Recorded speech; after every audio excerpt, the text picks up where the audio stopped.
For tools, you will need a utility knife, a leather punch, awl, or other sharp object like a old ballpoint pen in order to make holes in the leather, and then a pencil for marking out the leather, as well as a ruler or some other straight edge to keep the cuts neat. As for materials, I'm using a piece of leather that is 2 millimeters thick and 12 by 24 inches, as well as some 2 millimeter diameter elastic cord. The first step is to mark out the dimensions for your notebook cover. In this case, I'm just using my official Traveler's brand passport size notebook and tracing it to make it easy. But for those of you out here who want to make it this size exactly and don't have one of your own, the dimensions are 5.2 inches by 3.8 inches or 132 millimeters by 96.5 millimeters. Feel free to make it whatever size you want though.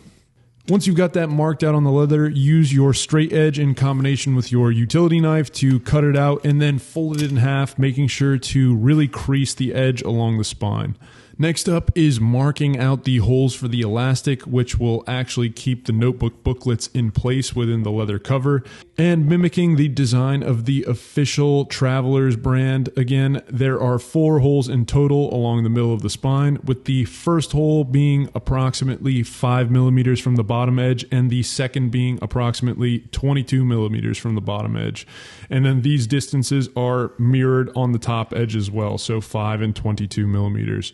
Once you have those hole locations marked out, take your leather punch or whatever object you're using to punch the holes. You could use a knife, a ballpoint pen, whatever you got around, but a leather punch will definitely make it a lot easier. And tap it several times with a hammer to punch a hole through to the other side. Also, make sure to put a scrap piece of leather or a old book or a cutting board underneath so you don't punch a hole through your table. Make sure to start with as small a diameter hole as you can and then widen it later as needed because you can't add material back. Once the holes have been punched, take your elastic cord still on the spool and start threading it through the bottommost hole, going from the inside of the leather towards the outside. You can use your awl, the tip of a pen or pencil, or tweezers to make this easier to thread it through.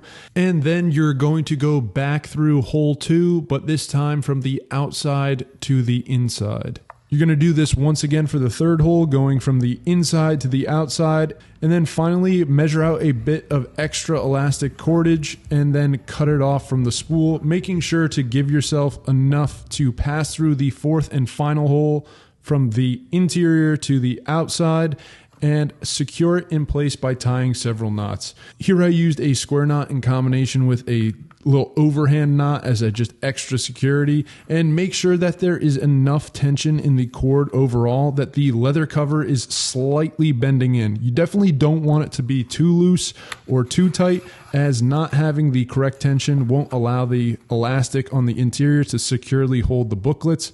And if you need to, you can always just undo that knot and adjust the tension as needed. Finally, the last step is to punch a hole for the elastic portion, which keeps the notebook closed when you're not using it.